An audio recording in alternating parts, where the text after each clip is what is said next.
Bienvenue à La santé au-delà des mots, un rendez-vous avec des gens passionnés du réseau de la santé. Votre hôte, Jean-Pierre Gagné, lui-même médecin, vous fera partager sa passion pour le domaine et vous fera découvrir une foule d'invités et d'acteurs clés du réseau. Voici votre hôte, le Dr Jean-Pierre Gagné.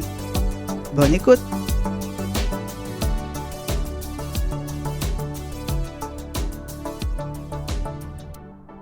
Mon invité cette semaine, Dr Antoine Bouchard-Fortier, chirurgien oncologue à Calgary. Antoine est un ancien résident en chirurgie de Québec. Il avait quitté initialement pour l'Ouest dans le but de faire un fellowship en oncologie mammaire. Une fois sur place, il prend goût à la vie en Alberta aux montagnes et à ce qu'il qualifie lui-même d'oncologie extrême.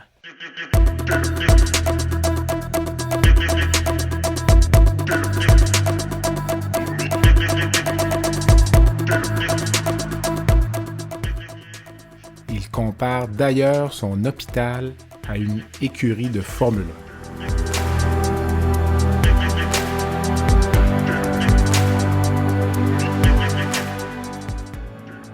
1. Au cours de l'entretien, nous revoyons son parcours, les raisons de ses choix et les enjeux liés à l'éloignement de ses proches. Antoine est un spécialiste de la carcinose péritonéale. Il m'en explique les tenants et aboutissants. Nous discutons également des défis liés à une pratique dédiée exclusivement à l'oncologie, ce qui vient avec son lot de satisfaction, mais aussi une charge émotionnelle considérable.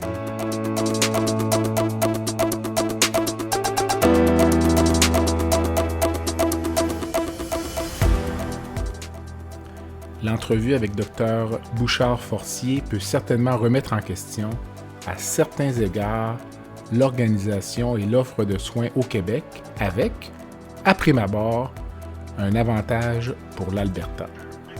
Bonne écoute et bonne réflexion.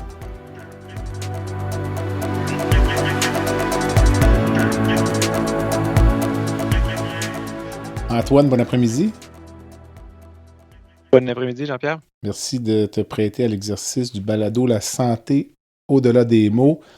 Alors, on se lance tout de suite. Donc, tu es à Calgary. Première question, portes-tu des bottes de cow-boy quotidiennement? Une question qui peut sembler comique, mais une fois par année, on a le Stampede ici. OK. Puis on fait, pendant une semaine, on va faire la clinique en chapeau de cow-boy, puis en bottes de cow-boy, puis en jeans. Ah, ça fait partie de la culture locale? Okay. Avec le buckle. Tout le monde est habillé comme ça. Mais il faut dire que oui, effectivement, on porte des bottes de cow-boy à Calgary. C'est pas un mythe. C'est pas un mythe. Mais tu avais pris goût à ça à l'époque à Québec à cause notamment de Jean Péloquin. Je pense ta première botte de cow-boy, ta première paire de bottes date de ta résidence, non? Ouais, Jean Péloquin, en fait, c'était Olivier Mailloux, là, un de nos bons amis qui est chirurgien à Bécomo. OK. Il m'avait donné des bottes à la veille de mon départ pour Calgary pour mon fellowship. OK. Mais puis il s'est en acheté une paire aussi. Il pouvait pas résister. À l'époque, mais toi, quand tu as quitté pour Calgary, techniquement, c'était dans l'optique de revenir à Québec initialement, non? À l'époque, oui. C'était de revenir à Québec pour une pratique en oncologie, surtout là, centrée sur le cancer du sein. OK. Puis qu'est-ce qui t'a fait changer d'idée? C'est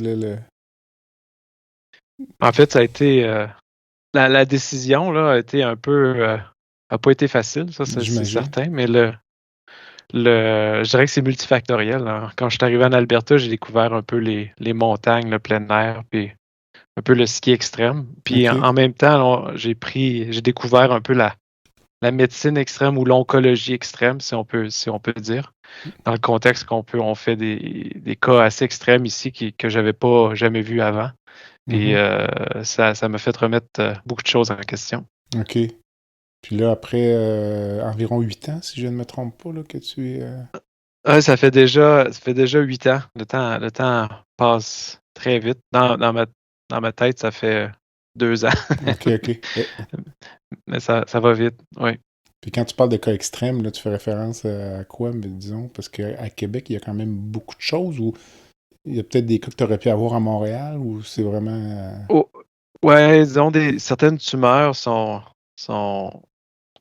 Il y a deux types de cas extrêmes. Les cas extrêmes où est-ce que tu as besoin de plusieurs spécialistes pour, mettons, enlever une tumeur. OK. Puis, et d'autres types de cas extrêmes, si on parle de patients qui sont plus en palliation. OK. Et en fait, il y a un autre type de cas que c'est assez fréquent qu'on reçoit des patients, soit de Toronto ou de Saskatchewan ou du Manitoba pour les faire. Donc, les cas où est-ce qu'on a besoin de plusieurs spécialistes, parfois on peut mettre, j'ai un exemple, là, une tumeur de la veine cave qui est derrière le foie. Là. Donc, la seule façon de l'enlever, si ça envahit les veines hépatiques, là, on est capable de mettre le patient sous pompe, faire un arrêt cardiaque, aller mobiliser le foie, puis faire une résection de la veine cave avec un patient qui est refroidi sous pompe. On a toute une équipe ici, là, ils vont avoir un chirurgien cardiaque, les chirurgiens vasculaires, puis tout le monde travaille ensemble là, pour procéder à la résection. OK, ça, c'est des choses que tu ne pourrais pas faire ailleurs quasiment qu'à Calgary, là, d'après ce que... Non, comme hier, on avait un sarcome où est-ce qu'on planifiait on a fait une résection assez extensive là, de tout le pelvis avec les veines, les vaisseaux iliaques éphémoraux. Puis on planifiait en fait là, faire une transplantation du rein du même côté pour ne pas le perdre. Dans la fosse iliaque. On avait des chirurgiens de transplant qui étaient avec nous, on avait le chirurgien vasculaire. Donc, je compare souvent le Footies, l'hôpital où est-ce qu'on est présentement, là, une écurie de Formule 1, là, où est-ce qu'on peut pratiquement faire de la médecine extrême. Là. C'est assez fascinant. Ouais. OK. Donc, aucun regret. Présentement, non. La famille, c'est le principal regret, c'est loin. Puis, comme tout le monde sait, voyager à l'aéroport, il n'y a rien de plus déplaisant. Puis parce que si je ne me trompe pas, toi, ta sœur travaille à Toronto. Oui, ma sœur est à Toronto, elle est chirurgienne gynéco-oncologue à Toronto. C'est ça. Son mari est urgentologue, traumatologue à Toronto aussi. Tes deux parents qui sont médecins, ton père est peut-être un peu plus âgé, ton père... Oui, mon père est à la gynécologue à la retraite. Et ma mère est... Il a 60, il va avoir 76 au mois d'avril. Quand même. Je ne sais pas si j'ai le droit de dire ça sur un podcast. On pourra valider. Non, parce que je les ai entrevus, les deux, à Montréal. Il y avait un congrès de la Fédération des médecins spécialistes. OK. Puis j'ai pas pu leur parler, là, mais je les ai vus. Là. Tes deux parents avaient l'air encore bien en forme. Pour la petite histoire, ta mère m'avait écrit une lettre de référence pour rentrer en chirurgie en 1992. En étant en médecine, oui. Puis, ça, c'est il y a 5 ans, c'est ça? Non, 6. Mais le fait, comme tu parlais, tu t'ennuyais de la famille, puis comment tu vois ça, tes parents vieillissent? À long terme ou à moyen terme? Tes parents vieillissent loin de leurs enfants? Comment vous... c'est quelque chose que vous discutez? Ou... oui, en fait, mes parents, eux autres, c'est des globetrotters. Ils sont toujours en train de voyager, partir à travers le monde. Donc, c'est sûr que pour eux, voyager, ils ne voient pas ça comme un problème. C'est plus pour moi, j'aurais aimé être à Québec plus pour être près d'eux autres, les voir plus souvent. Okay. Parce que prendre l'avion, ça semble Québec, c'est pas très loin. Mais si c'était juste aller à Montréal, c'est beaucoup plus simple qu'aller à Québec. Là. Les connexions Montréal-Québec sont souvent annulées ou cancellées. Donc, en général, Québec est un peu plus compliqué. Donc, c'est sûr que ça complique le nombre de fois qu'on se voit par année. Mais c'est une culture différente ici dans la partie de l'ouest du Canada parce qu'on réalise que la plupart du monde vivent loin de leur famille. C'est une culture un peu plus anglophone, je dirais. Tandis qu'au Québec, on est en général tout le monde est à 2 heures de leur famille là, en auto. Et 2 heures, c'est loin parfois même. Oui. Dis-moi, si on recule dans le temps, là, as-tu toujours voulu être médecin? Est-ce qu'il y avait comme une espèce de chemin naturel qui était tracé pour... En fait, je pensais pas que j'allais être médecin. J'essayais de ne pas être médecin. Okay. Mais je pense que j'avais une facilité dans le domaine qui était pas innée, mais j'avais... C'est ça. Qu'est-ce que donc, tu voulais faire? malgré tout, je revenais à la médecine. Si j'avais tenté de faire des cours en administration, puis j'avais des notes exécrables. Ah oui. mais quand j'allais en sciences, puis avec moins d'études, j'avais d'excellentes notes. Donc, je pense que la vie a fait que je pouvais juste être médecin. OK. Puis, Mais si je voulais faire autre chose, c'est dur à dire. C'est dur à... c'est tellement ancré dans notre culture qu'est-ce qu'on ne voit pas faire autre chose. Hein. Ouais. Je pense depuis que j'ai été tout petit, ça parle juste de médecine à la maison. Donc, c'est difficile d'imaginer faire quoi que ce soit, là, que ce soit tous les soupers, tous les soirs, toutes les fins de semaine. OK. Donc, j'ai été en résidence depuis l'âge de 3 ans. As-tu souffert de la profession de tes parents, de l'absence? Ou, tes deux parents étaient gynécologues obstétriciens, donc avec des horaires en fait, chargés. c'est une bonne question. Je vais être papa bientôt, donc ça va être... je me pose souvent la question comment ils ont pu faire pour que je me rende pas compte qu'ils travaillaient aussi fort ou qu'ils faisaient des gardes. Okay. En fait, il faut que je leur demande leur secret, là, parce que c'est surprenant à quel point j'avais toujours l'impression qu'ils étaient tout le temps là. Qu'il y avait... Là, maintenant, je réalise que c'est une tâche herculéenne là, d'être à la maison pour souper ou d'être là après passer la nuit debout. Là. Donc, c'est... Non, je leur donne mon chapeau, je vais leur demander, il faut que je leur demande leur secret. Leur secret. Dis-moi, Antoine, qu'est-ce qui t'a poussé, peut-être dans un premier temps, la chirurgie? Je peux comprendre, tes deux parents étaient chirurgiens, j'imagine que c'était juste un petit incitatif de plus, ou encore une fois, c'était naturellement que tu t'es dirigé vers cette branche-là, disons? Non, chirurgicalement, je dirais que c'est un peu une façon de traiter. J'ai l'impression que j'ai un déficit d'attention sous-clinique. OK. Donc, je pense que la chirurgie est un peu comme être-tu le terrain de golf. C'est un des endroits où est-ce que je suis capable de penser à une seule chose, puis être concentré sur une tâche à la fois. Donc, être à médecine interne ou d'autres domaines comme la recherche de laboratoire, ça faisait pas. Ça marchait pas. J'avais pas la patience ou la concentration nécessaire. Ouais. Puis l'oncologie chirurgicale, pourquoi? À travers la chirurgie, quand je suis en chirurgie, je pense que il y a aussi l'effet là, qui est très gratifiant en chirurgie. Hein. On traite des patients, puis tout de suite, on voit le résultat. Puis,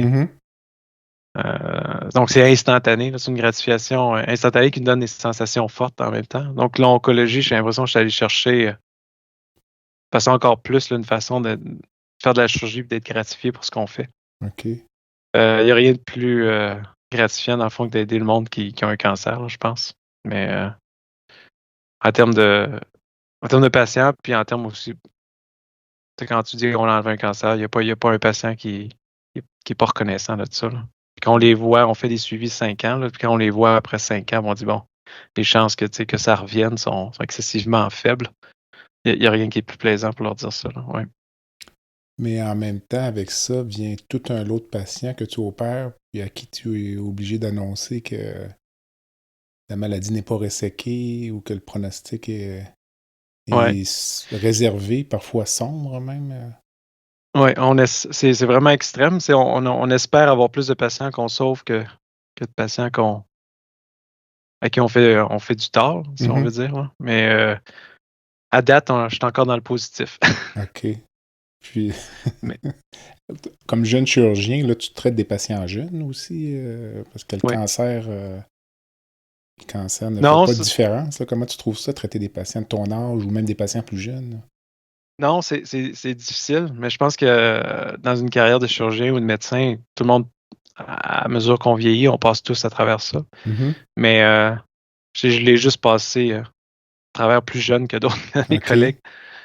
C'est sûr que je vois des patients là, dans la vingtaine qui ont des cancers de l'estomac métastatique ou des cancers du côlon métastatique. C'est sûr que c'est difficile, puis on fait vraiment de notre mieux pour le possible pour les aider. Là.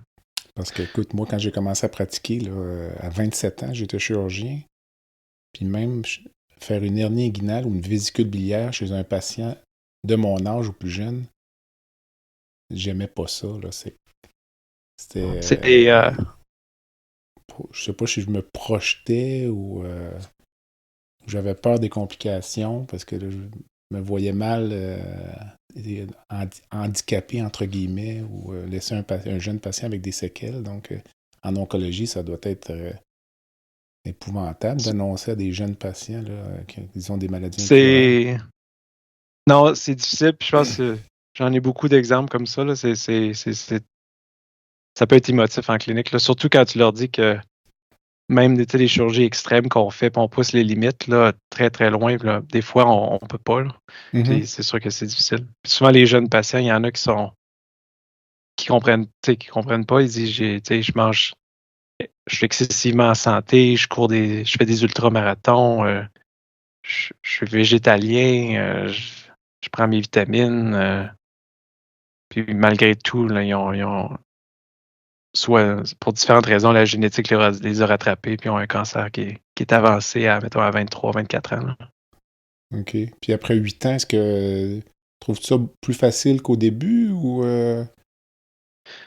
Non, c'est pas plus facile au début, mais à mesure qu'on vieillit, on voit de plus en plus de patients de notre âge. OK, évidemment. Ou plus jeune, c'est ça. Plus jeunes, donc c'est la réalité qui frappe un peu. OK. Mais je pense que c'est d'être capable de mettre ces situations-là dans des compartiments pour être capable de dealer avec les émotions. Là, puis être capable d'aider le patient le plus qu'on peut. Est-ce que tu penses que le fait d'être bientôt papa va changer ton approche à ce niveau-là? Parce que ça rajoute une couche, là, parce que tu dois parfois annoncer à des jeunes pères ou à des jeunes mères de famille qu'ils ont des cancers aussi. Ça rajoute comme Oui, un c'est autre sûr que volet. ça rajoute. Ouais. Je dirais que la pédiatrie, ça, c'est une des disciplines que j'ai eu de la misère, là, surtout la pédiatrie oncologique. Là, ça, je pense que c'était mes limites. C'est Là. encore pire, hein, c'est ça. Ouais. Les gens qui font ça, moi, ont toute mon admiration. Là. Ouais. Ça doit être extrêmement difficile. Dis-moi, un de tes champs d'expertise, c'est la carcinomatose péritonéale. Donc, notre auditoire est un auditoire composé des gens qui n'ont pas de connaissances médicales. Peut-être si tu résumais là, un peu là, qu'est-ce que la carcinomatose péritonéale, puis quels sont les traitements qui sont disponibles aujourd'hui par rapport à ce qu'on pouvait faire peut-être il y a 15 ans ou 10 ans. Non, c'est sûr. Donc, la carcinomatose péritonéale, c'est un terme qui est utilisé pour expliquer qu'une tumeur qui est dans l'abdomen, qui vient d'un organe, c'est disséminé à l'intérieur de l'abdomen, à la surface de l'abdomen. Donc, là, quand ça arrive, on appelle ça une carcinose, une carcinomatose péritonéale. Il n'y a pas si longtemps, quand une tumeur était disséminée dans le ventre, on parlait de palliation. Le pronostic était mauvais parce que souvent les patients vont devenir rapidement en obstruction intestinale. Mm-hmm. Et lorsqu'un patient est en obstruction intestinale, on ne peut pas donner de chimiothérapie. Donc là, c'est vraiment un couteau à double tranchant. Un cercle vicieux où est-ce que les patients, rapidement, là, leur espérance de vie peut passer de plusieurs années avec un cancer à seulement quelques mois là, avec les obstructions intestinales. Donc, la façon de voir la carcinomatose a évolué dans les dernières décennies où est-ce on parle d'une maladie qui était initialement perçue comme métastatique. On a changé notre optique, mais on parle plus maintenant d'une maladie qui est régionale en disant est-ce qu'on peut enlever la carcinomatose ou limiter sa dissémination pour donner des années de vie et même peut-être guérir les patients. Mm-hmm. Donc, à partir de ces concepts-là, des chirurgies comme résection de l'organe avec le cancer, avec la résection des implants de carcinomatose dans l'abdomen, est devenu de plus en plus populaire. Puis à mesure que ça s'est fait, les résultats sont sortis, puis on voyait que les survies des patients étaient beaucoup plus longues que 6 mois. On parle de plusieurs d'années, puis là, même présentement, on parle de patients qui sont guéris. Là. OK. Donc, c'est fascinant de voir comment certaines tumeurs peuvent avoir une capacité à se disséminer dans l'abdomen, mais pas nécessairement à devenir métastatique à d'autres organes. Okay. Donc, c'est les patients qui, à mon avis, là, peuvent bénéficier le plus possible d'une chirurgie. Là. En anglais, on appelle ça Cytoreductive Surgery and with HIPEC. En français, on appelle ça CHIP, donc une chirurgie de cytoréduction avec chimiothérapie intrapéritonéale. Donc, la chirurgie en soi, un coup qu'on a enlevé tous les implants là, avec le cancer, on a obtenu une cytoréduction complète, donc il n'y a plus d'implants dans l'abdomen. On fait circuler une chimio chauffée dans l'abdomen pour tuer là, les cellules qui seraient résiduelles qu'on ne peut pas voir à l'œil nu. Donc, la chimio, il y a différentes recettes, là, mais typiquement, là, c'est une chimiothérapie soit de mitomycine ou d'oxaliplatin, qui sont des chimiothérapies assez communes en cancer, qui sont chauffées. Donc, c'est avec la température, là, on espère que ça fait une lise des cellules tumorales. Donc, donner faire une action synergétique là, avec la chirurgie. Mm-hmm. Pour t'avoir entendu présenter au niveau scientifique, c'est une thérapie qui peut être refaite chez le même patient aussi. Hein? Oui, donc tout à fait. On n'a pas de contre-indication réelle à refaire la chirurgie. En fait, on peut faire, on a des patients là, qu'on l'a fait 2, 3, on a une patiente, on l'a fait 4 fois. Donc, j'ai un patient aussi à Toronto là, qu'on a fait, je pense, 3 ou 4 fois aussi. Là. Okay. Donc, certainement, là, c'est une chirurgie qui peut être faite chez les patients répétée, là, chez les patients qui sont bien sélectionnés. Et je suis convaincu là, qu'on augmente leur survie là, en diminuant la dissémination là, dans le ventre, donc en diminuant là, les risques d'obstruction intestinale. OK. Ce qui est encore plus fascinant, c'est quand on regarde tous les patients qu'on a fait, mettons, en chirurgie, en cancer colorectal, on parle d'une centaine, plus de 150 patients. Passé 5 ans, là, on en a 15% là, qui sont sans maladie, sans récidive. Donc guéris, là, qui ont passé 5 ans, là, plus de carcinomatose, aucune évidence de maladie. Donc, il y a un pourcentage de ces patients-là qu'on peut dire non seulement on augmente leur vie, mais leur survie, mais on les guérit potentiellement de la maladie. Ce qui est complètement contre ce qu'on apprenait là, dans ce qu'on faisait dans les années 90 ou 2000. Oui. Ah oui, complètement. Écoute, moi, souvent, je raconte que lorsque j'étais résident en chirurgie, lorsqu'on voyait un patient avec un cancer, le défi, souvent, c'était d'essayer de prouver l'incurabilité. Puis, c'était assez facile aussi, là, les thérapies étaient tellement moins agressives à l'époque, là. Je pense pas que tu aies connu ça, mais tu l'as lu. Par exemple, les patients qui avaient des métastases hépatiques, on disait pas plus que 3 métastases dans un seul lobe. Alors, puis je me rappelle d'avoir vu une présentation. C'est sûr que c'était sur un autre type de tumeur là, qu'on appelle les tumeurs neuroendocrines, là, mais pour les métastases hépatiques, un chirurgien européen était venu présenter au Québec à l'époque où donc la communauté chirurgicale, tout au moins québécoise, était relativement conservatrice, si tu veux. Et ça se trouvait être l'ancien patron du Dr Ouellette à l'Hôtel-Dieu de Québec, là, qui était Dr Elias, je pense. Là, oui, Dominique Elias. Donc, j'ai travaillé avec lui en France. Ouais. Alors, il avait présenté, je pense, à Sherbrooke à l'époque, mais je t'ai dit ça, on recule presque 25 ans. Là. Puis, il y avait une petite diapo très simple où les 2 indications opératoires étaient là. Puis la première indication, c'était resséquer toute la maladie. Ça, c'était point 1. Point 2, c'était ne pas tuer le patient. Alors, t'imagines? Je peux, un classique de Dominique. Alors, ouais. Pour les chirurgiens québécois, écoute, c'était comme révolutionnaire. Tu comprends? Quel genre de bébite. Mais c'est pour dire à quel point on peut avancer sur un horizon de 25 ans. Dis-moi, mais ce type de thérapie localement très agressive, très agressante, très morbide, penses-tu que ça va disparaître au profit de traitements systémiques plus efficaces, plus ciblés, immunothérapie ou autre? Penses-tu faire encore de la chip dans 10 ans, par exemple? Non, c'est intéressant, mais je pense qu'en fait, c'est un outil dans la boîte à outils de l'oncologie. Donc, je pense pas que la chimiothérapie ou l'immunothérapie seule peuvent être utiles. Il va toujours avoir une place pour la chirurgie, tout comme je pense pas qu'une chirurgie seule peut être utile sans l'aide, dans certains cas, là, de la chimiothérapie ou de la radiothérapie. OK. Je pense qu'à mesure que l'immunothérapie là, a ses développements, parce que présentement, là, c'est vraiment impressionnant ce qu'on peut obtenir avec l'immunothérapie, là, les nouveaux résultats. Je pense qu'au contraire, là, on va se mettre à être plus agressif chirurgicalement. Je pense qu'on va commencer à se questionner, est-ce qu'on peut faire, mettons, de la carcinomatose pour les estomacs plus souvent ou pousser les limites? Est-ce qu'on va pouvoir penser que c'est faisable pour peut-être des pancréas, peut-être un jour? Donc, je pense que l'immunothérapie va nous permettre de créer des ponts et d'amener la chirurgie à d'autres niveaux. OK. Mais ça va demeurer selon toi.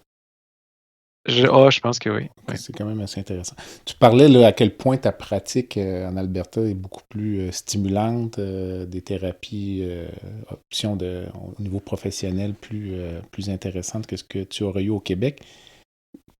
C'est sûr que c'est une question large. Là. Est-ce qu'il y a beaucoup de différences au niveau du système de santé albertain par rapport au système québécois? As-tu l'impression d'être dans un autre monde, un autre pays, où tu vois des similitudes là, plus que des différences? Là? Question large. Non, je dirais dans l'hôpital où est-ce que je suis, là, présentement, c'est probablement un des plus gros centres au Canada. C'est pas un très gros centre en Amérique du Nord. On est juste sur le point d'ouvrir là, un nouveau centre d'oncologie qui va être le deuxième plus grand en Amérique du Nord. Juste pour donner un exemple. OK. La pratique, c'est 100 000 à l'heure ici. Là, ça n'arrête pas. Puis je pense que les ressources qu'on a, même si dans les dernières années, là, qui aurait lu les nouvelles là, est au courant que l'Alberta a eu un peu de misère. Les ressources sont encore là, même s'ils ont coupé beaucoup de ressources. OK. Puis les journées opératoires sont vraiment différentes. Au point que oui, on se croirait dans un autre monde. Là.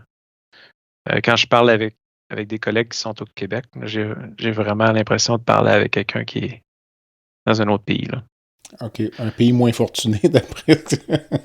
Je ne sais pas si c'est un pays moins fortuné. Je pense que l'Alberta est un peu géographiquement là, différent du Québec. Il y a deux grandes villes qui sont Edmonton plus au nord, puis Calgary plus au sud. Puis c'est très, très centralisé. Donc, les patients vont voyager 3 à 4 heures pour venir dans les centres tertiaires. Puis on peut traiter en périphérie. OK. Donc, les centres tertiaires, par défaut, se ramassent avec une capacité là, assez incroyable de traitement, puis une centralisation des soins qui est incroyable. OK. Donc, si je me rappelle bien, au Québec, là, il y a des hôpitaux là, à tous les coins de rue. Puis, il y a puis c'est plus une décentralisation là, ou moins importante qu'ici. Là. Probablement, c'est du point de vue historique et géographique aussi. Là.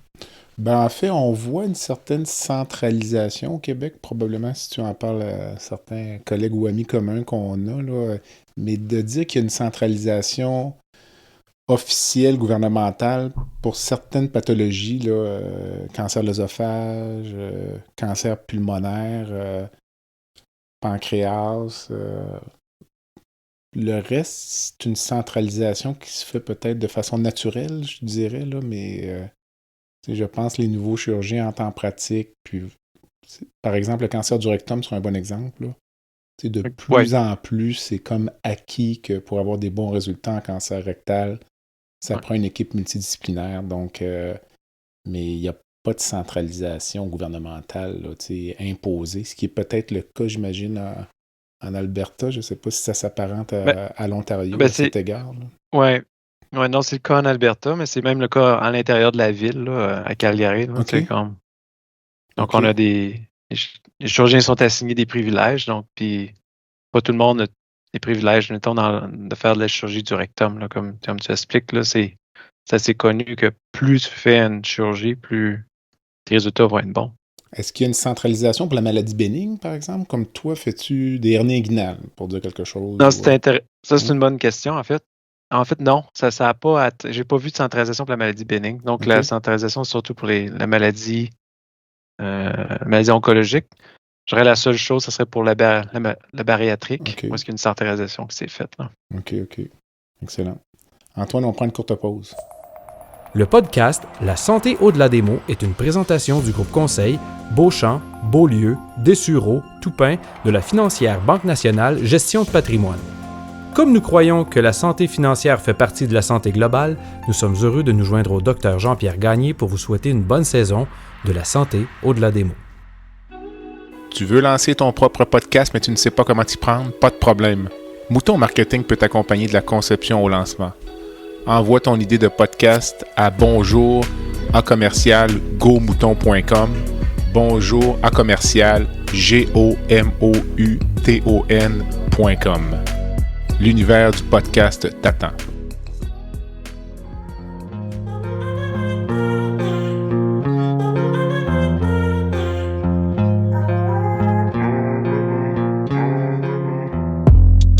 Visitez le site web du balado à www.baladosanté.ca au BALADO-SANTE.ca. Visitez également notre page Facebook, envoyez-moi des commentaires, des suggestions d'invités et abonnez-vous au balado sur la plateforme de votre choix.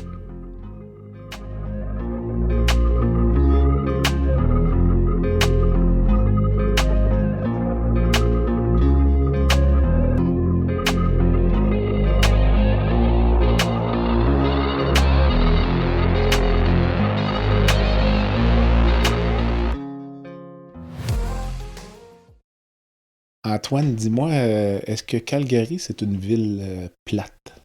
En fait, je pensais que c'était une ville plate. Quand j'étais allé en fellowship, quand j'ai vu le résultat de fellowship, c'est oh boy, qu'est-ce que je vais faire là? J'avais aucune idée. En fait, je connaissais pas Calgary très bien. OK. Puis ça n'a pas pris beaucoup de temps avant que, une fois que j'étais ici, je voulais plus partir. Donc non, c'est loin d'être une ville plate. En fait, ça a juste le bon format entre Montréal et Québec. OK. Donc un peu plus gros que Québec pour les activités, puis situé juste en bas des montagnes, puis des parcs nationaux. OK. Puis c'est plein de choses à faire. Comme j'ai parlé du Stampede un peu plus tôt, parce qu'on passe une semaine en bas, puis c'est la folie dans la ville. Mais oui. Non, c'est une ville surprenamment qui gagne à la connaître. J'ai le souvenir d'un centre-ville relativement plat, avec une rivière, peut-être même un restaurant sur une île ou autre. Est-ce que ça fait 20 ans? Le restaurant existe encore. OK. Mais la ville a beaucoup d'irratiel maintenant. Oui. OK. Non, j'avais un bon souvenir de cette ville, la fois où j'ai eu l'occasion de la visiter. Oui. Dis-moi, à long terme, là, on parlait tout à l'heure d'avoir quitté le Québec. Te verrais-tu revenir au Québec un jour ou c'est impensable pour toi là, qu'il y a... Non, je pense que dans la vie, il faut jamais être. Il n'y a rien d'impensable. Là. Comme initialement, je pensais jamais rester ici. Donc, je pourrais pas dire le contraire. Je pourrais pas dire que c'est impensable de retourner au Québec. Je comprends. Je parle avec les bonnes circonstances, puis OK. des fois, avec le temps, les occasions se présentent, puis c'est pas un non définitif. Là. Je comprends. Oui. Parfois, on entend des gens qui voient des modèles comme toi, là, qui a été formé au Québec, qui a fait sa médecine, sa chirurgie, qui quitte le Québec. Puis, il y a des gens qui trouvent ça épouvantable, là, sous prétexte que, entre guillemets, le Québec a payé tes études, puis finalement, tu ne travailles pas au Québec. Te fais-tu parfois reprocher ça, ou l'as-tu déjà entendu? Jamais. Ou... OK. Non, OK. jamais. Mais en fait, on pourrait virer la question à l'envers en disant que le Québec donne une excellente éducation. OK. En fait, c'est ça qui m'a permis de me rendre ici. OK.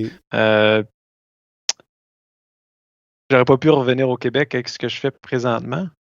J'ai pas un jour, mais tu sais, c'est vraiment... je suis tellement spécialisé que même si je voulais, ce que je fais est pas faisable présentement. Là. Au Québec, c'est ça. Serais-tu capable de me citer, si ça se dit, parce que souvent c'est confidentiel, le plus beau souvenir de ta carrière à date? Ou? Il y en a plusieurs, mais en fait, c'est les patients. Là. Souvent, quand on fait une chirurgie, puis on est extrême, puis on les laisse aller à 5 ans. Là. Donc,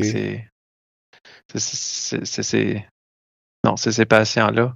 Il y en a plusieurs, là, puis je pense que chacun, je garde un bon souvenir des autres. Oui. As-tu parfois l'impression, lorsque tu fais une chirurgie, pas héroïque, mais extrêmement complexe, le patient évolue bien, pas trop de complications, est-ce que parfois tu as l'impression que les patients ne réalisent pas à quel point leur cas était complexe? Certains les réalisent. OK. Mais pas tout le monde. OK. Mais des fois, la douce ignorance est une bonne chose parce que c'est pas tous les patients qui aimeraient voir des photos de leur qui aimeraient tout opération. savoir. Ouais, non, je pense pas. Mais est-ce que ça Mais c'est peut... quand un patient se fait dire qu'il peut pas faire leur chirurgie, mettons, en Ontario ou à Toronto même, OK. qui se font envoyer à Calgary, puis je pense qu'ils se doutent que l'opération est un petit peu plus grosse que ce qu'ils s'attendent. Là. Ouais. Les grands centres d'oncologie comme le tien, est-ce qu'il y a comme une compétition, mettons, entre les grands centres? Là? Tu dis, on va avoir le 2e plus grand centre en Amérique tout à l'heure. Est-ce qu'il y a comme une compétition, mettons, pour être plus gros que Toronto, je sais pas, plus gros que New York ou plus gros que la clinique Mayo? C'est une bonne question. Probablement, il doit en avoir une au niveau... Ben, c'est sûr qu'au niveau plus du leadership médical, là, j'ai l'impression qu'il y en a qui poussent pour ça.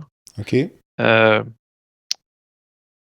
Mais pas si évidente que ça. Je pense qu'il y a une fierté aussi. Je pense que le monde de Calgary, certainement, là, c'est du monde fier. Donc, Non, c'est ça. je peux pas nier que quand on dit ça va être on va être un des plus gros centres au Canada, il y a une certaine fierté là, associée à ça, même si on n'est pas la plus grosse ville. Là. Parce que je sais pas s'il y a des gens de Toronto qui nous écoutent, mais j'ai souvent eu le sentiment, ta soeur pourrait peut-être nous le dire, mais que Toronto était quand même un peu chauvin au point de vue médical.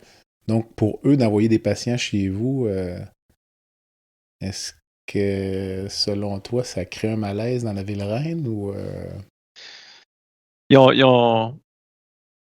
On disait qu'on parlait pas de politique, mais ils ont des politiques assez... Okay. Moi, je peux en parler. Politiques assez... des politiques assez sévères en termes de certains cas. Okay. Puis qu'est-ce qui est permis de faire en oncologie. Donc,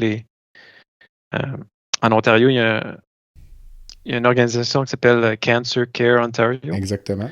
Qui dicte assez strictement là, ce qui doit être fait ou pas fait. Puis ils n'ont pas beaucoup de... de marge de manœuvre. De liberté, là, de marge de manœuvre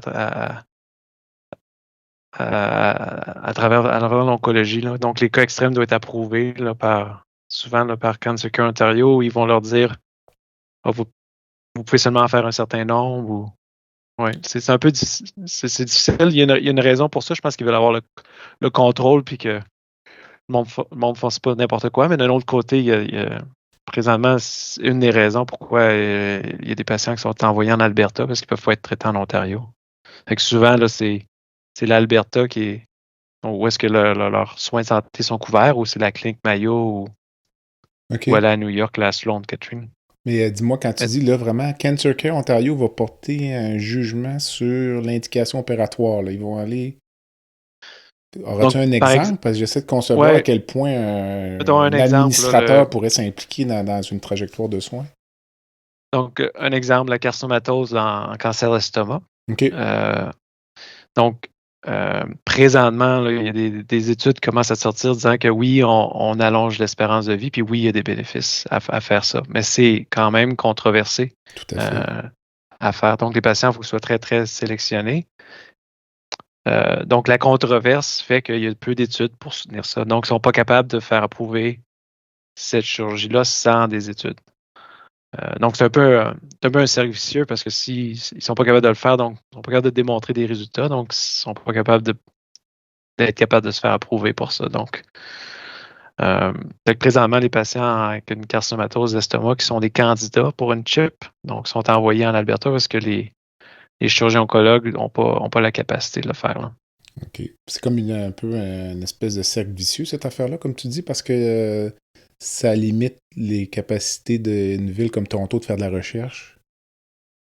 Ouais. Donc, ça sort la recherche. C'est un cercle vicieux qui est vraiment difficile à s'en sortir parce que, dans le fond, pour nous, le plus de cas qu'on fait, le plus d'expertise qu'on a, le meilleur nos résultats. Donc, on reçoit plus de patients. Donc, nous autres, on est dans un cercle vicieux dans l'autre sens, là, un peu. Là, on devient. Donc, notre expertise s'améliore à mesure le plus qu'on fait de complexe. Là. OK. Mais êtes-vous limité dans le nombre de cas que vous pouvez faire de l'extérieur, par exemple? Parce qu'à un moment donné, c'est un entonnoir, là, je veux dire.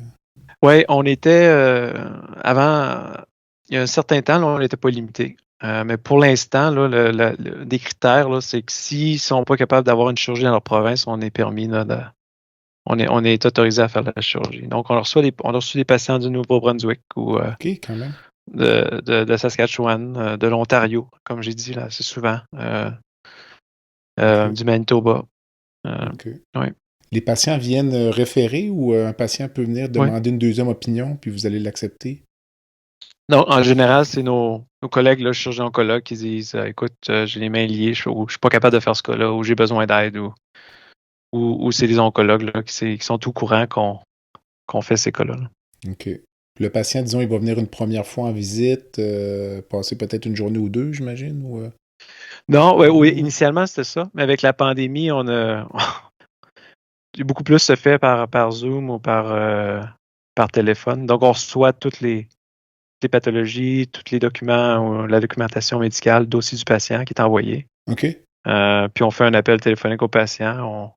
OK. Et puis s'ils sont prêts, on planifie une chirurgie. OK. Ce qui n'est pas toujours facile, j'imagine, poser une indication opératoire chez un patient que tu n'as jamais vu. Là, Non, c'est pas souvent facile. Puis souvent, disons qu'on les fait venir une semaine d'avance pour faire leur bilan préopératoire. OK, puis vraiment mettre l'œil sur le patient, puis... Oui. OK. Non, on essaie parce que c'est difficile pour eux souvent aussi de voyager là, plusieurs fois à travers le Canada. Avant, on les faisait venir juste pour une consultation, mais logistiquement, pour un patient, là, de prendre un vol de 4 heures, venir pour une consultation de 2 heures pour partir dans l'avion, c'est non seulement c'est des coûts, mais c'est compliqué pour eux autres. Surtout pour un patient malade, parce que le patient qui se déplace pour aller te voir, d'habitude... Ils sont souvent sous chimiothérapie, on essaie d'utiliser Zoom un peu plus. Ouais. On parlait tout à l'heure des beaux souvenirs de ta carrière. Si ça se raconte, as-tu en tête des moments plus difficiles ou... des moments difficiles. Cas plus difficiles? Oui, il y en a beaucoup. C'est souvent des patients jeunes qu'on pense faire une chirurgie héroïque, mais finalement, après plusieurs heures, on vire de bord, on n'est pas capable de la faire. Je pense que le moment le plus dur, c'est quand tu vas voir le patient le lendemain pour lui expliquer. Là. OK. J'essaie tout le temps d'être optimiste. Je dirais, quand tu m'avais demandé si j'avais une devise, je pense que je suis quelqu'un d'optimiste. Donc, j'essaie toujours de garder une lumière là, d'espoir chez les patients. C'est très intéressant que tu me dises ça parce que j'ai fait un balado avec Julie Carignan, qui est une dame qui a été traitée pour un cholangiocarcinome à Québec. Puis les lunettes roses, elle ne croit pas à ça. Comme patiente, elle dit que ça prend des lunettes claires. C'est drôle, hein? Des lunettes claires, mais je ferme pas les portes. OK.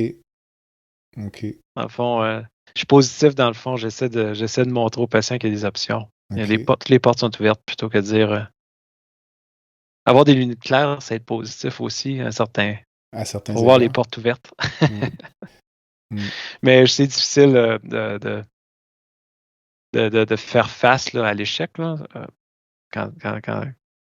parce que je dirais que la lumière de positivité est moins forte quand on va expliquer à un patient qu'on a tout tenté et que finalement, il n'y a pas d'autres options. Hein. Donc, surtout quand les patients sont jeunes. Ah oui, c'est sûr. Ça, c'est toujours... c'est brise-cœur. Ouais.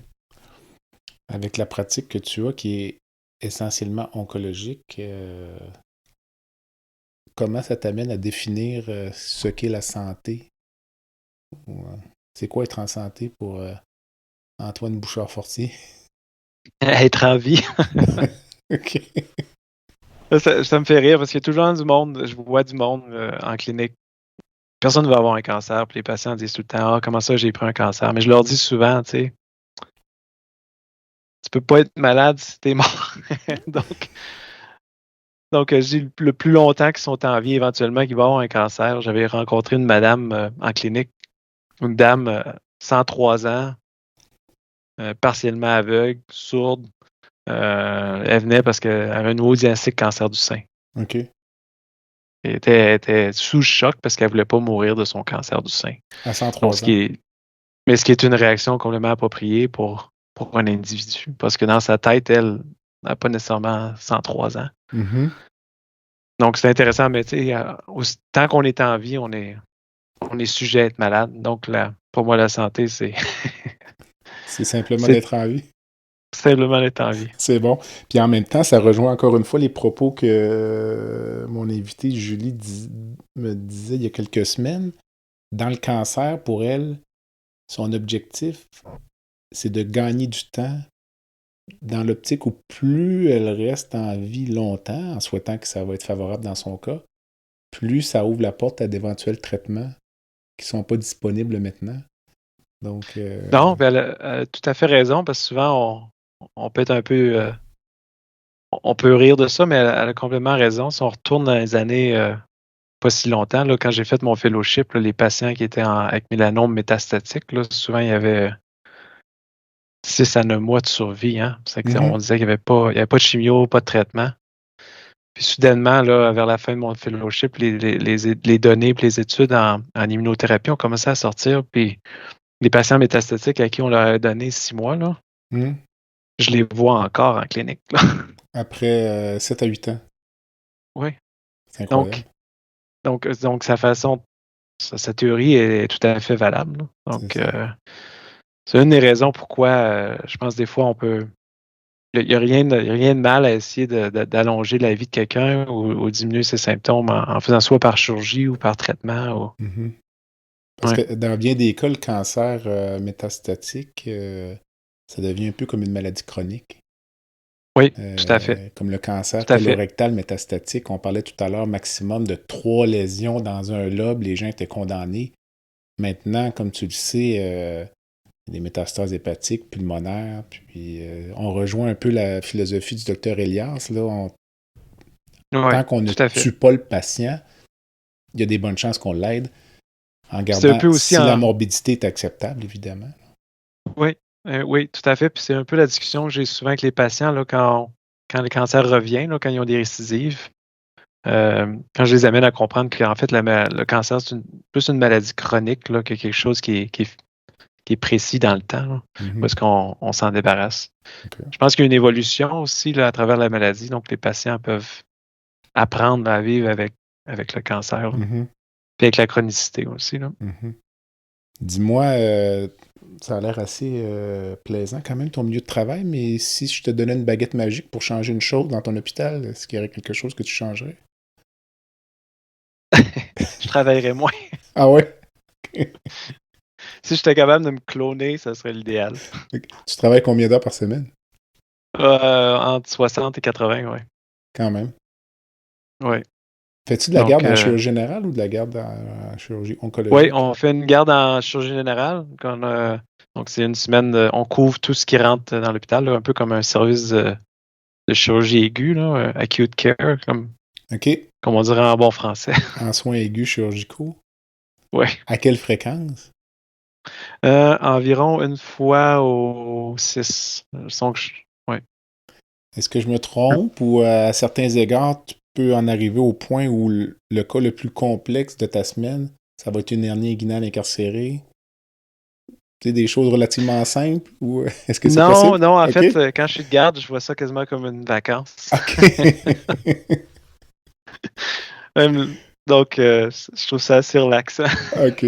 Mais donc, même ce qui est la pratique chirurgicale de base, tu as encore un certain confort avec ça. Okay. Même si tu n'en fais pas de façon élective, j'imagine? Fais-tu des hernies inguinales ou des cholécystectomies, par exemple? Oui, de temps en temps. Ouais. Okay. Mais tu sais, des fois, j'enlève aussi des sarcomes là, avec toute la paroi et tout le ligament inguinal que je dois reconstruire. OK, fait que ça laisse une certaine aisance pour la petite hernie inguinale variété jardin. C'est bon. Ouais. Antoine, dis-moi si tu pouvais rencontrer une personne dans le monde, qu'elle soit vivante ou décédée, pour aller au Stampede ou prendre une marche en montagne, ce serait qui? C'est une bonne question. Socrate. C'est vrai? Pourquoi? Oui. J'aimerais lui poser des questions. Comme? Ben, Socrate est connu pour son enseignement par question.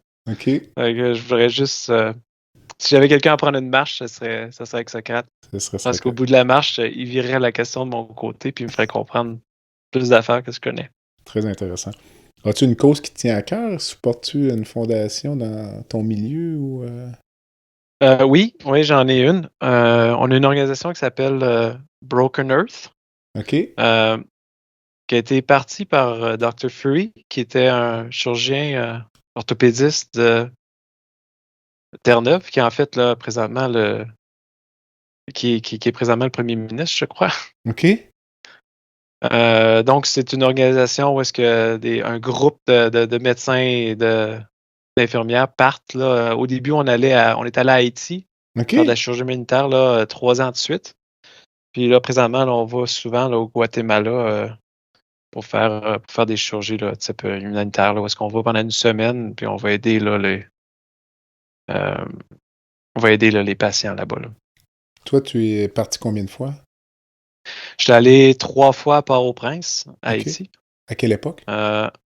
En 2014, 15 puis 2016. OK, quand même. En début de pratique. Puis après ça, on était après ça, les choses se sont corsées, là, comme tu sais, en Haïti. Là, c'est devenu un peu trop dangereux, donc on a changé. Là, on est allé on va au Guatemala. On est allé 2 ans. Puis après ça, avec la pandémie, là, on a dû annuler 2 années. Puis on planifie y aller encore là, cet automne.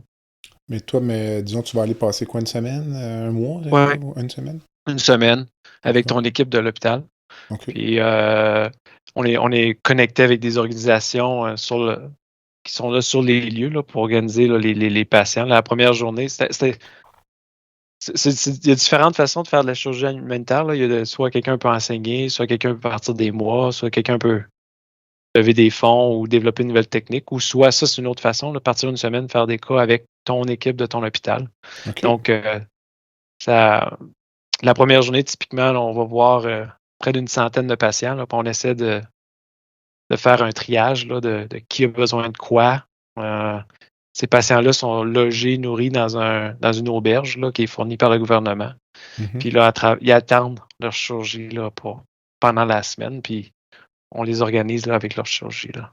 Mais ça veut dire que toi, donc, tu vas te reposer de tes 80 heures par semaine à Calgary en allant faire une clinique de 100 patients. OK. Tu disais que tu avais un petit TDA tantôt. C'est pas vrai, c'est ça. Mais puis ça va être quel genre de ça va être de la chirurgie générale ou ça peut être oui, en fait c'est de la chirurgie orthopédique. Donc typiquement là, dans une équipe, il va y avoir 2 chirurgiens orthopédiques, il va y avoir des chirurgiens, des plasticiens. OK.